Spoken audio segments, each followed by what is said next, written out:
Welcome to the Tarp Report with Sam and Jess.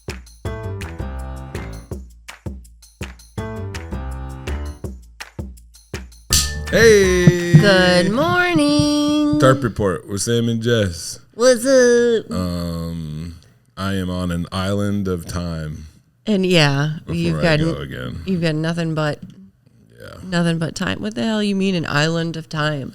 That I was gone for 5 days or 6 days, and now I'm back for basically today. And then I'm going to be gone for like another 4 or 5 days. You're on the island of time. Yeah, so time like island. if you look at time the same way you look at like land masses, And I do. and you do, then I am on an island right now Okay. in an ocean of comedy. And I'm just taking a small break. I'm doing this for you. Thank you so much. I appreciate it. Doing this for you. I couldn't do it without you. Yeah. It'd be the Tarp Report with Jess, and you'd read the news, and then you could do like a Sam impression. Yeah. Be like, what's up with that guy and the chickens? They're not going to like this. Yeah, they're not going to like this. Anyway, let's do some news. All right. Good morning. Episode 115. Insane. It feels like just yesterday we were doing episode 107. I'm saying it it flies. All right. Don't look. I'm not. You are. I'm not. All right. looking. New segment. Oh, what is Jesus, that's a lot of blank pages, Zach. Okay. Right. Hold on. Right, okay. Hold on. Right, okay. Welcome to a new segment Okay. where our producer, Zach, blindsides us with questions that you, the viewers, leave on our show. Nice. Leave a comment to the episode to be featured during our next recording. Okay. Yeah. Zach is on it. Here's a question. Ready? Okay, well, let's see. Here's one question. Yeah. From our episode, What Do 3 Chickens and a Dog Have in Common? And Shorty153 says, still squeamish over the way Sam pronounces pronunciation of tour. Tour. I say tour. Tour? Yeah. Like I'm going on a tour? A tour. Yeah. What? He says that you say it TEWER. I'm going on. Let me just try to say it right. Okay. Oh man, I'm getting ready to go on tour right now. Tour. Yeah, I do not say it right. Yeah. Well, I'm not gonna change. Brittany makes fun of me because I say mirror wrong. Like you got to look in the mirror. The mayor. I got to look in the mirror. The mayor. Look in the mayor. Yeah, the mirror. The mirror. I know it's mirror and I know it's tour, but I'm not gonna talk like that. Yes, because not everything needs 2 syllables. Shorty153. Love that username, by the way. He wants to know: is this a Northwest thing? No, it's I'm in a hurry. It's a Sam thing. I'm in a hurry, and I think a lot of words get really selfish with the syllables. I don't want to hear it because you give me so much shit about the way that I say things. Well, and mispronounce things. And you're a backwards person. Yeah. You're a hill person. I just drove through the Tennessee hills, and I saw Jess's running around. Damn, you did? Yeah, it was That's pretty cool, adorable. Actually. Okay. Yeah. They had their pajamas on all the time. I don't wear pajamas all the time. You used to. What are you talking about? From our episode, Sam got banned from the newspaper. Let's see, Rick Smite or Smits 9913. Oh, I know Rick. Said I was at the Astoria show and I had an amazing time. It was a great show. I was wondering where I can find the album when it comes out. Oh, it'll be on all platforms. My first album is on all platforms. Yeah, it'll be on all the platforms. Spotify, Tubi. Yeah, and also here's a funny story too, is that there's a chance that I could get picked up by one of the bigger streaming services. Definitely not Netflix. Yeah. But you never know. I could get Hulu, which would be cool. Right now with that attitude. I could probably get a nice chunk of cash when that happens and maybe pay off all my credit cards. Oh. So. Okay. Steph says, Sam, start doing different impressions of accents. This is life. What impression should I do? I don't know. Well, they were talking about the Italian one. Oh, from Italy. Well, that was a little bit better. Yeah, hey. And from Italy. No. Why does everybody have an A? Why The do you worst do one. A? That's because you got to get their attention and let them know you're from Italy. Hey. Hey, I'm from Italy. No, see, I lost it again. No, the worst one was when I tried to do the New Jersey guy. Hey, welcome to New Jersey. You can't even open your mouth when you do it. I'm from New Jersey. Yeah, it's bad. All right, I'll try to do more impressions. Shorty153 says, bring back Chandler already. Oh, my God. Did Chandler wrote that? No, it's from a listener. We haven't had a guest in a while. We could have a guest. See if Chandler wants to do the next one. Okay. From our episode, Live Pig Stolen from an Art Exhibit, Meredith Bolster said there is a guy. I love Meredith. There is a guy with 3 nipples on Survivor this season. Hell yeah. That's right, Meredith. That's right. I can't believe they let him on. It'll give him an edge. They were talking about, well, it was really funny because they were all like going through and like telling these like little quirks about themselves. And the one guy was like, oh, I have 3 nipples. And then the other guy was like, oh, I've had this skin tag on my hand for 10 years. And then everyone looked and it was a wart. And they're like, that's a wart, bro. Like, that's not. That's super funny. Yeah. I can't believe they let, like I said, the 3 nipple guy, because I think that's an advantage in some of the challenges. To be able to have 3 nipples. I think so. Especially in the count your nipples challenge. I was going to say the breastfeeding challenge. He's a clear favorite in the. Never mind. Yep. Nothing there. All right, keep it going. Shorty says, I like these. More dog murders, please. Oh my God. See, I'm worried that Zach's reading these. Yeah. This is a great job, Zach. Good segment, Jack. Zach. I called him Jack. Look, it's Jack. I know. Good job, Zach. Yeah, that's funny. More dog murders, please. Bring back Chandler. Yeah. That one hurt. Yeah. All right, news story number 1. CBS News. A Michigan man who was upset that he had watched Pets while his girlfriend's family went on a cruise was sentenced to 8 months in prison for making a false bomb threat. He was watching Pets while his parents went on a cruise. While his girlfriend's family was on a cruise. It pissed him off. He made a bomb threat to the boat? Cruise. To the cruise ship? Mm-hmm. Oh, my God. That's amazing. The email forced Carnival Corp to check more than 1,000 rooms after the ship had departed Miami in January 2024, prosecutor says. Anyone making a bomb threat should expect to be taken at his word. Fortunately, this particular hoax did not result in physical injury. Unfortunately. The U.S. attorney said in a court filing. Joshua Lowe, 19, was sentenced to prison during an appearance in federal court in Kalamazoo. Got 8 months for that. Yeah, you can't be just like, that's a lot of people. I just didn't know. I know you get in big trouble if you do an actual bombing. Yeah. I didn't know a bomb threat was 8 months. Mm-hmm. That makes sense. Damn. Well, you got to think about like how many people you scared. Like, yeah. Well, I'm not saying it's okay to make a bomb threat. I'm just 8 months is a long time to do. You really think about that. I used to trip about that when I was doing time because all in all, I think I did close to like a year and a half through all my like stops or whatever. Right. And that's like a lot. That's like a lot of life.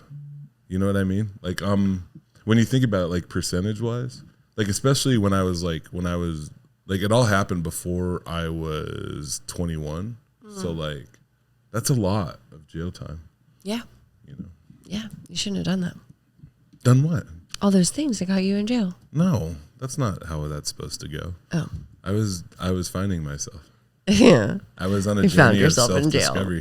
I was just like Katy Perry on that rocket on that spaceship. Yeah, that's what I was doing. I love that was it. life changing. I love it. Yeah. I Which think part?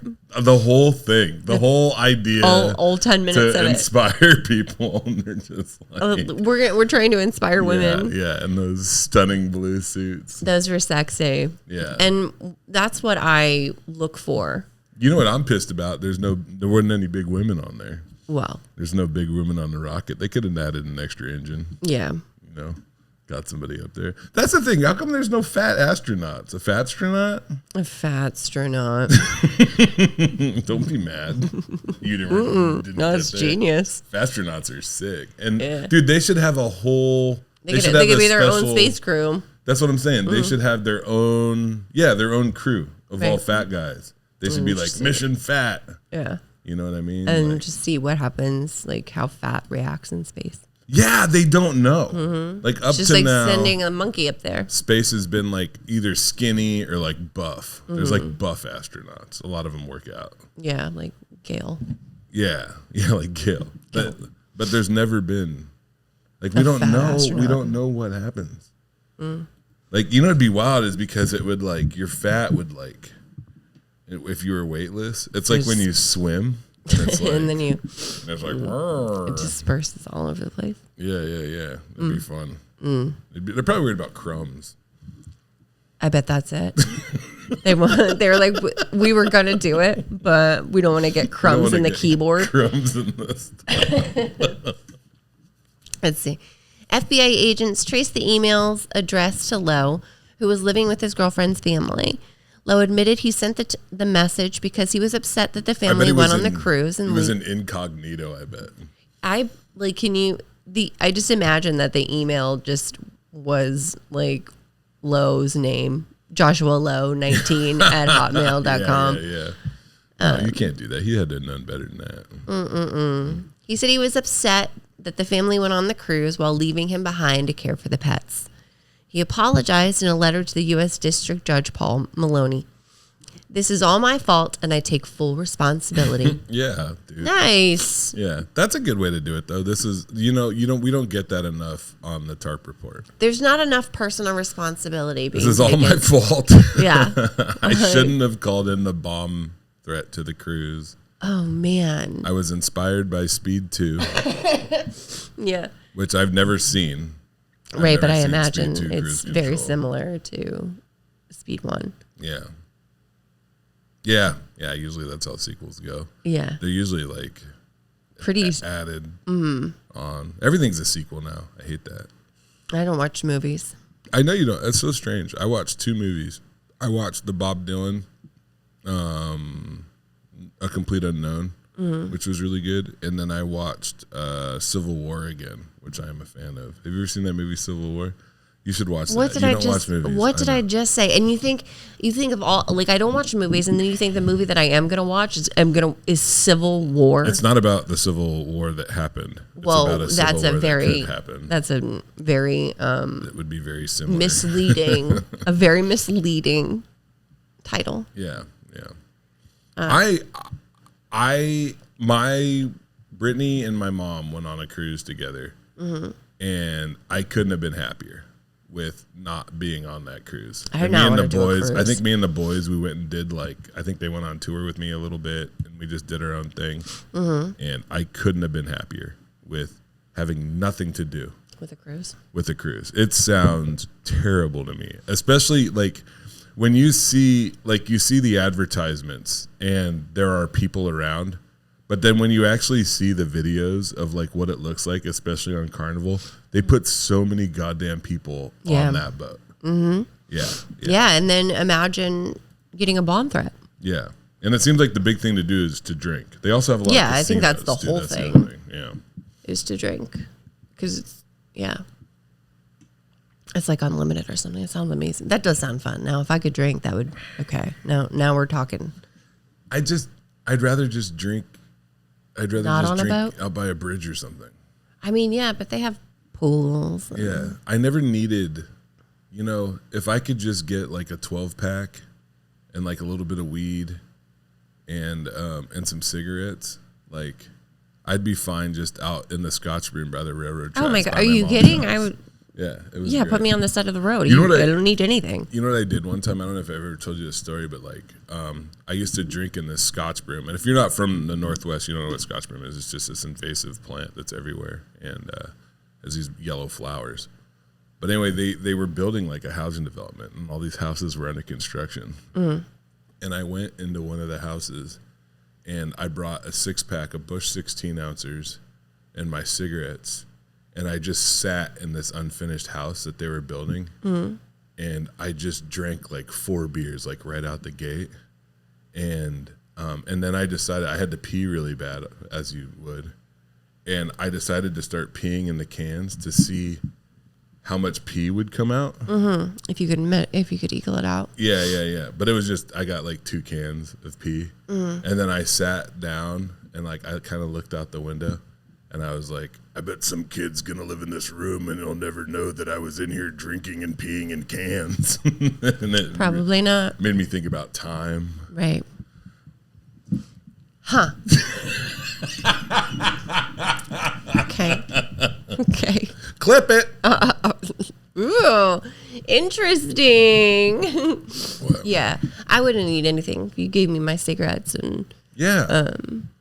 Yeah. That's the thing when everybody's like, oh, like we're doing a craft cocktail flight tour through hop country. Nope. It's like, nope. I'm going to get way too wasted for that. Yeah. How about we don't? How about I just sit on my porch? Let's just drink at the hotel. With a case of beer. And then I'll do something that'll make everybody uncomfortable. Probably. Yeah. And they'll leave. Yeah. Yeah, because like when you're on a cruise, when you make everyone uncomfortable, there's nowhere for them to go. Yeah. Maybe I will shotgun a beer and projectile vomit and trip over the corner of the porch and break like a kid's toy or something, trying to be funny. Like I'll be like, oh, look at me, I'm riding a tiny bike. And then the kid's like crying. He's like, that's my bike. And then I break it and I'm like, dude, I'm so sorry. I'll get him another one. Yeah, I'm not getting him another one. No. Never seeing that bike again. Cruises. That sounds fun. News story number 2. NBC News, Salem, South Carolina. He's really using a lot of good sources lately. It used to be like Topic Alliance. You gave him a lot of shit about it. Yeah, well, some of them were suspect. An 83-year-old woman died when she fell through rotting floorboards in a century-old South Carolina house and down a shaft the owner didn't know was there. What? Man. Oh. That's a bummer. Yeah, 83. Whoops. Yeah. It took rescuers nearly 4 hours Sunday to get the woman's body out of the nearly 50-foot deep hole. Damn. What? The victim was identified by the coroner as Dorothy Lewis Downey. Oh, according to the NBC affiliate. Downey? Down the hole. That's so shitty. Sorry. That's terrible. No, I thought the same thing. Yeah. I wasn't going to say that because she's probably a really nice lady. She must have been Dorothy. She was helping her daughter pack up and move from the house in Salem, which according to property records was built in 1920. You don't think she's one of these like attention ladies that was like her daughter's moving and she doesn't want her to move. And she was freaking out? Yeah, and she's like freaking out and then she's throwing like, a she's gonna fit. make a scene, so like they show up and like she was like stomping her feet and she's like, you can't move. And then the floor fell out. Yeah. What's wrong with this house? This is a great house. Yeah. As she walked across the kitchen floor, part of it collapsed. The woman's daughter searched for her in the crawl space under the house and couldn't find her. Oh my God. Firefighters finally were able to find the woman and bring her body back to surface, said the coroner, who determined she died from injuries from the fall. You don't think it made like a Mario noise when she fell through? It was like bloop, bloop, bloop. Jesus. Downey fell approximately 48 feet to her death. Oh, okay. Earlier it said 50, and I was like, that's too many. And I'm glad it's You think 48 48. is reasonable? Yeah, that makes sense. I've done some research into shafts under houses in South Carolina, and they're generally 48 feet deep. Yeah. So if 50 would have been not code. Yeah, 50's too many. 2 feet too many. Too many. Yeah, I just love how they clarify it. It's 48 feet. Let's see. The coroner declared the death as an accident and said he had never seen a death like this in his 31 years as a coroner, which is about 45 miles west of Greenville. That was it. She just fell through. That's such a bummer. Just fell through the floor. But now you have that really awesome like sinkhole under your house. There's a notorious slumlord in Olympia named Dwayne. And he's like he's really well known. They call him the Slayer dentist or the Dark dentist. Do you know about this guy? No. So he owns all these properties, or he did own these properties, and he owns a bunch of stuff. And he's notorious just for being like a turd. And the thing he hates the most is people call him a fake goth because he has all this goth stuff. Me and a bunch of my friends lived in his house in Wilson Street. And there's all these things, like people say that he like keeps the houses crappy to like, so it doesn't mess up his taxes or whatever. And he's a legit dentist too. Like he has I was going to say, is he a dentist? He really is a dentist. And but yeah, I have a friend of mine who fell through the floorboards of one of his houses because it was rotting, and they had told them that the floor was rotting. Yeah. And he was just like, no. Yeah, and it was always this thing where like the house was like falling apart, like it was nasty, but like he wouldn't do background checks, and it was like this thing in Olympia, and we had like 9 people living there, so like things should have been fixed, but we were scared to tell him to fix it or whatever. Right. But it's funny, like occasionally like there'd be something like really bad, and we'd be like, dude, like you got to fix this, and he wouldn't. And then it'd be like Halloween, and he'd send us like a spooky skull candle. And we're like, he did all this weird shit. Like it was just, but when you look at it, it was kind of funny because it was like, he's like, oh, I'm like the goth, like weird thing. Yeah. And it's like, nah, dude, you're just like a landlord. You're just like a dentist. You're like a shitty landlord. Yeah. Like whether you're goth or not doesn't really have anything to do with this. Like, it's pretty crazy. In fact, it's definitely not helping. No, it's not. It's not. Yeah. It's just such a funny thing to be like, cause like goth and being goth is like this kind of weird, like counterculture, like not being part of like the status quo of like this happy-go-lucky like consumer culture. Right. And he's like, no, I'm a goth landlord. Yeah. Yeah, we call that like a business hippie. Yeah. Business hippie. Yeah. Okay. News number 3, CBS News. An Italian man has been crushed to death under thousands of vast wheels of a Parmesan-style hard cheese. Too much of a good thing, man. Too much of a good thing. This is a story. Hold on. Oh, man. Hold on. He got crushed by wheels of cheese. What else? You don't even need to read this. An Italian man, of course. Oh, no. Oh, no. The cheese is coming down. I should have moved. Oh, no. Too late. That's not a good impression. Oh, it's really bad. Too late. Too late. A Parmesan on my head. Oh my gosh. Gio, 74, was buried under the cheeses, each which weighed almost 90 pounds. That sucks. How old is he? 74. Yeah. Man. When a shelf broke in the warehouse in the northern Lombardy region on Sunday. Okay. First off, this is sad. Also, oh no! The cheese is sheriff. It'll make a noise. It'll make a little noise. Let me get a bit closer. Oh no! The cheese is leaning, much like the famous tower in my country. You fucking lost it. You had it, and then you lost it. The leaning tower of cheese. Oh no! There it is. Yeah. There it is. That was really good. Thank you. How many wheels? Well, let's see.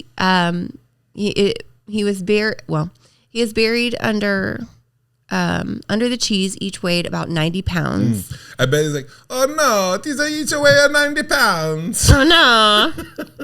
How many is that? 90 times 400. Thousands. Oh, thousands. Thousands. Oh my God. So, let's see. A shelf broke in his warehouse, creating a domino effect that brought down thousands dominoes of wheels. Oh my gosh.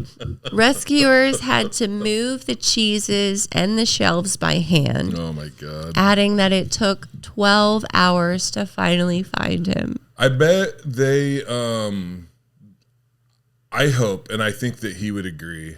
This is obviously a man who loved cheese too, right up to the end there. Of course. At the very end, he might have not loved it quite as much. It probably only took one thing of cheese. Well, it depends on where it fell from, but 90 pounds is a lot It's of heavy. freaking weight. Especially for a 74-year-old. Yeah. Yeah. That's like, if every year for his birthday he got 1 pound of cheese and he put it in his pocket, it would take 90 years to get 90 pounds of cheese. Jesus. Gio had been checking on the ripening wheels, which were stored on metal shelves. The highest one stood at 33 feet. Okay, let me do the math real quick. Holy shit. 90 pounds falling 33 feet. Every foot it gains how much cheese velocity? The velocicheese. That if you times that by 3. By 3. Yeah. Carry the 4. That's death. Yeah. That equals no longer living. Yeah. It's Parmesan too. That's a hard cheese. See, you know what's cool is that if you worked at the nacho cheese, It wouldn't have been place, that bad. Yeah. but they store that in tanks. And then a tank would have fallen on you. No, not the tank, but if the cheese like fell out, but then you could get burns because it's hot. And then like a volcano erupting. It's just cheese. Cheese volcano. Yeah, see, that's the thing. I think your hard cheeses, you don't want to store them that high. No, you would think 33 feet. That's crazy. Like why are they up that high? Blue cheese, you could get away with it. If it was just crumbles. American would be fine. No, you know what? Even a 90 Velveeta. A local resident told Italian media the collapse sounded like thunder. A neighbor described Gio as very supportive and generous. They said that he lost a child decades ago. Sounded like thunder. Is there a storm coming? Oh no! So sad. Let's see. You can't do that after I make the joke and just be like, "It's so sad." That's so like, sad. I acknowledge that it's sad. It's just the idea of, I don't know. Oh my God. Oh my gosh. A friend of the victim. Tell me he said he died doing what he loved. No, said that he had just walked out of the warehouse before the incident. Oh. I always loved that guy. He was like, I was just in there. Yeah. If I would have been in there any longer, it would be me and him under all that. Yeah, cheese. who knows? He said. Yeah. He said he knows that if he hadn't gotten out seconds later, he would have been dead too. Yeah. Damn. It's like the people that like missed the flight on 9/11. Oh wait. What? Oh, sorry. Go ahead. The people who missed the flight on 9/11. Yeah, they're like, if I would have been on that plane, it would have been me. Mm-hmm. Yeah, I tell people I was going to fly that day too. Were you? No. You just told people that. I Yeah. was, stolen valor. Yeah. Oh hell yeah.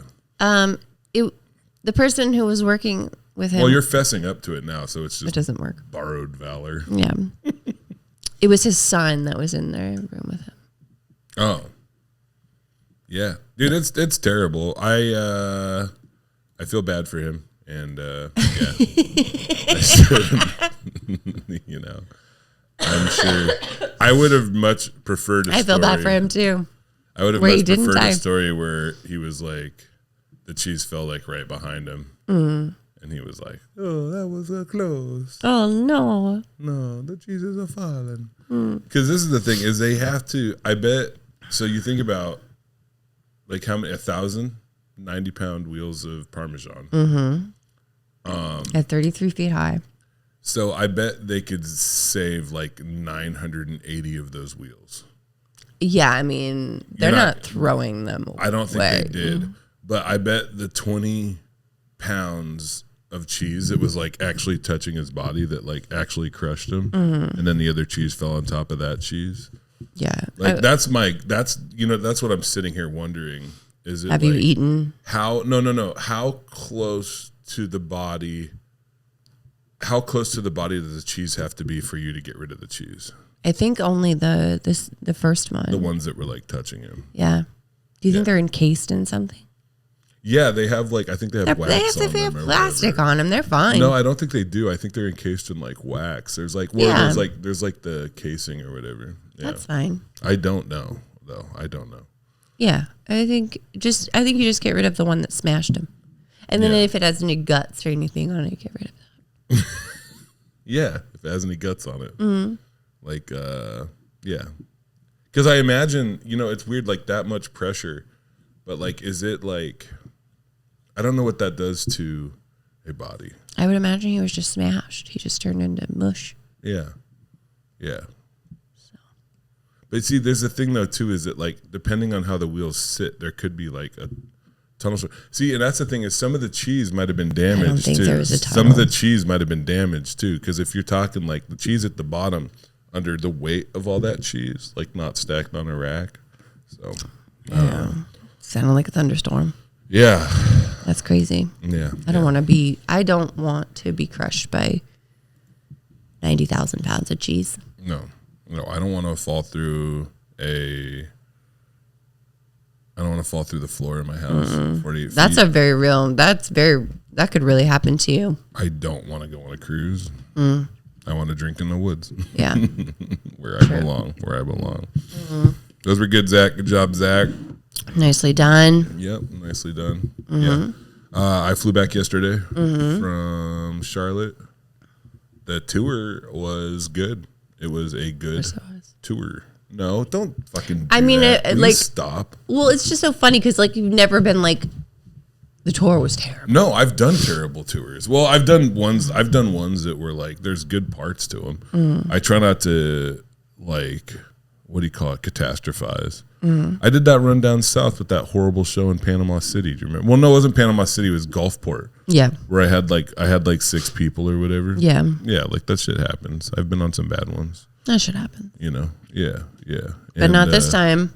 No, it was cool. It was cool. Comedy Cabin in Janesville was fantastic. Lucas there is amazing. Yeah, they take good care of me there. And then Cincinnati was cool on Friday with Bombs Away Comedy. And then Saturday in Bristol, we did really good in Bristol. We got a lot of people out. I'm really happy. A lot of people that have seen me there before. Everybody brought like another person, and then some people that have found me online. I think we wound up with like 80 or something. It's like it's a smaller room, but we did better than they thought that we would. And also I was going up against Mark Normand, who had like a theater show in that town, this tiny town of Bristol, Tennessee. Yeah, Mark Normand had a show at the theater that night, and yeah, didn't know that. And then I've saved this because I haven't like that Chicago thing at the Lincoln Lodge was I think that it was the best comedy set that I've ever had. So like I look back and I know like there's like Hood River is like I always bring that one up because I was really on one. But it had I think it's the best job I've ever done at doing stand-up comedy. Nice. I was riffing and doing crowd work and old jokes and new jokes and combining stuff and using jokes that I knew I wasn't going to tell that night. I would take parts of them and I was putting them in other jokes. And like I bring his name up every once in a while, but when Nate Jackson is like really like on and is like doing that thing where like midway through a set, you realize that like it doesn't matter whether it's written or riffed or crowd work. It's funny. It's all hitting. It's funny. And so I definitely had like that moment, and it was cool too because it was all being filmed by Ian Rands. Yeah. For Stand Up Records. So we're finishing up that documentary that Josh Johnson started. Josh Johnson, that kind of lost steam. He went back to filming the Bigfoot stuff because was the executive producer of Finding Bigfoot. So Ian and Dan have watched all that footage, and now they're finishing it, and I'm excited. And it was good. And me and Ian got along great. Ian kind of rules. And the other thing that happened, I got a message from a guy named Jerry a week before I left. And he was like, hey, just so you know, I have this apartment that you could possibly use in Chicago. And like, I love my fan base, but I'm always like hesitant, to like engage at that level. Stay at someone's house. Yeah. It can be strange, you never really know what you're walking into. I'm strange about getting rides with people now too. But I was on the runway and I was like, man, what if I was able to cancel these rooms? And he says there's 2 bedrooms because I have Ian with me. And I had 4 hotel rooms booked, 2 in Chicago, 2 in Janesville. I was like, what if I can? No, I had 4. I had two rooms for 2 nights apiece in Chicago, 2 in Janesville. Like, what if I can cancel these rooms and take this guy up? And I was like, screw it. I looked him up. I went off my business Facebook, went on my personal Facebook, and I looked at his profile. And I realized that this dude was in the music industry. So he was a huge, he ran a record label in Miami in the 80s. I believe I might be doing a disservice to him, and if I am, I'm sorry. You're just like making shit up that you found on his profile. No. I won't say in the 80s. I don't know exactly when, but he ran a record label in the 80s, and then he sold that record label, and then worked for Universal, and then wound up working like side by side with Richard Branson at Virgin Records. He's like huge in the music industry, and seems like he did it the right way. Has like all these amazing relationships with all these artists and stuff. And it's funny because he didn't brag about it at all. But like if you asked him, he didn't mind talking about it. He wasn't. But there was no part of him that was trying to impress us. You know what I mean? Yeah. But he could have easily, like at any point, I was really impressed. And so I'm sitting on the taxiway. Our plane got stuck on the taxiway in Chicago, and I messaged him, and I was like, "Hey, man, I thought about it. If this is still available, I think we might be into it, But I didn't want him to feel pressured at all, and he was like, "Yeah, we'll make it work."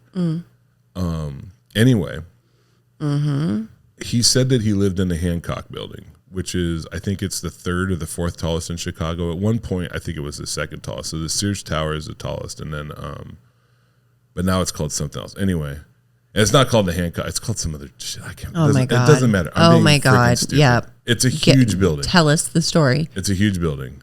And anyway, we worked it out. We met up with them.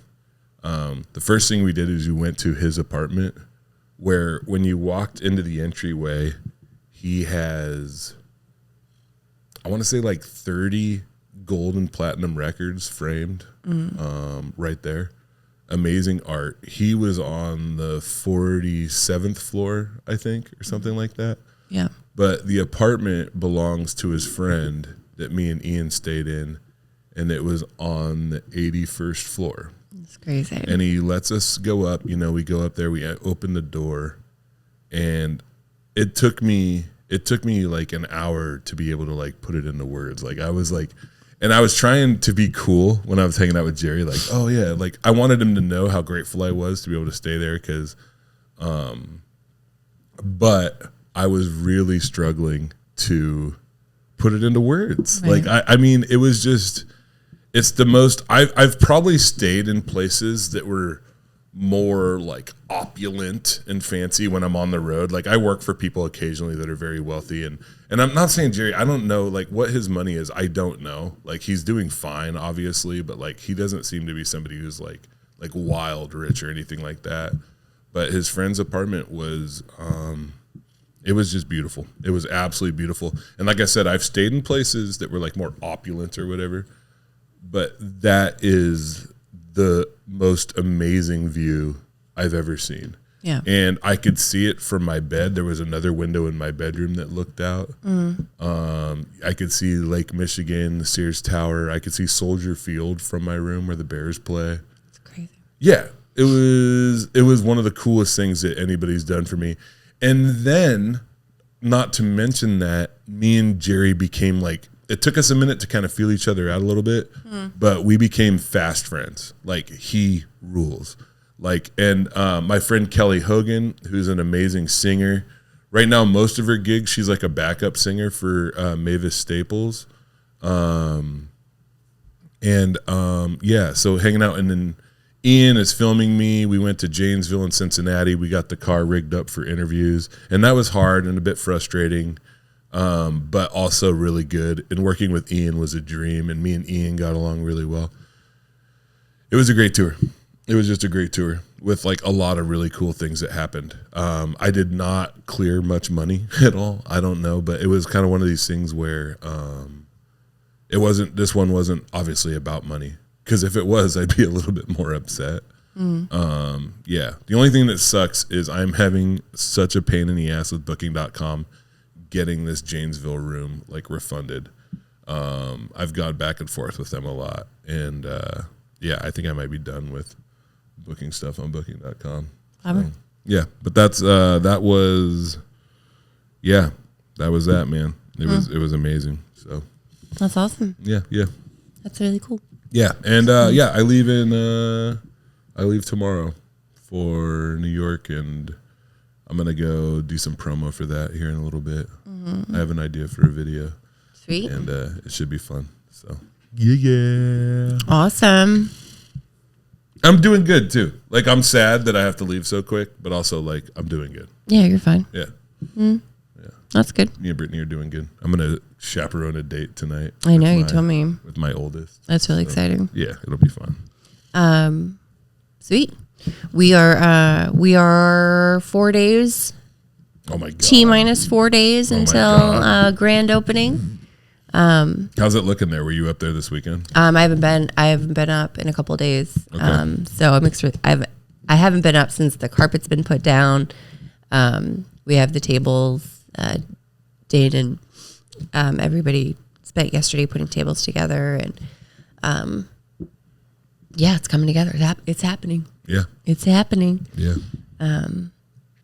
it's really exciting. I know you had a meeting and you're figuring out like booking and what that's going to look like, and yeah, it's really exciting. How's Dane doing? Good. He is like just. I don't know how he's doing everything. Should I call him? If you want, yeah. Okay. I mean, he's working his ass off. Sometimes I'm like, I should call my friends because I know they're super busy and might be stressed. And then I'm also like, I shouldn't call them. They're super busy. No, he loves you. I know. I love Dane too. He does a good job. No, he's doing everything right now. He's doing construction management. He's doing his regular people job. He's managing at TCC to, do training. And, so he's just been running around like a crazy person, just trying to, I don't know what it's going to be totally different for him once construction is done. And like, he can breathe. I think it's strange because I think this club and the rules, your guys' rules, like changing some might be awesome. It's going to be great, guys, because it seems like a lot of the day to day, like they have systems in place, whether it's Helium or Bark, they have systems in place to run clubs efficiently, right? And because they're doing it, like they're running like a bunch of successful comedy clubs. So Yeah, it's pretty crazy, you know. We've almost got we've almost got everybody staffed up and all of because we're going from like Dane being like literally like a 2-man show to like full staff. Yeah. Like which is going to be insane. Like I'm so excited for Dane to like, because the last like 2 years have just been by the seat of our pants, like, and just, you know, struggling and trying to make it work and just hoping that it didn't fail. And like, now it's like, we don't have to worry nearly as much. And that's really exciting. Are they going to mess with that elevator? Do they have that elevator? Is it good? Yeah. Okay. That's awesome. Yeah. That makes me happy. Yeah. Elevator's good. Yeah. I'm excited to come check it out. I'm excited to perform there. I'll have to find a way to make it up there next. I have a lot of local shows after this run. I have like 2 weeks of local stuff. Sweet. And before we go to Portland for Livewire, are we still up for that plan? I'm going to be on NPR if people didn't know that. And Jess got it for me as my manager, who she's doing a great job. And you're going to drop me off at the airport after. And drive your car home. And what? Drive your car home. And drive my car home. Yeah. Super Funny is having their first open mic tomorrow. Nice. How you feeling about that? Good. We're back in business. Yeah. It'll be fun. The mic. I bet. I wonder who's going to be there. Fred. Yeah, Fred will be there. Fred will be there. I'll be there. Jess will be there. Yeah. Yeah. All the friends probably. Well, it's like literally like 0.5 miles from TCC. I like it. So. That's interesting. I wonder. I guess people will probably try to double dip. Yeah, like that's sure. What are the crowds like at the TCC open mics usually? It just depends. Yeah. What do you mean? Like what's a low end, high end? Like. I mean, low 10, high. The halfway full. Really? That's wild. I mean, they could have some good mics. Yeah. That's fun. So it's always funny to see people when there's like a hot crowd at an open mic and they still bomb. Yeah, that's a good time. I love that. Oh yeah. Like, how did you even do that? Yeah. You know, at a real show, I think this might go a little bit better. You know, I'm not a comedian who goes for laughs. Oh wait. Yeah, I just want to make people think. I want to make them think about leaving. Yeah, that's what I'm going for. I had, oh my God, this isn't one of the. I wrote jokes, and I'm going to do them in a second. But I did write. This is a bonus one. Okay. I wrote this joke, and I just think it's really funny, and I think you're going to hate it. I said, it goes, I like eating my dinner off a Frisbee. That way, I can have fun for dessert.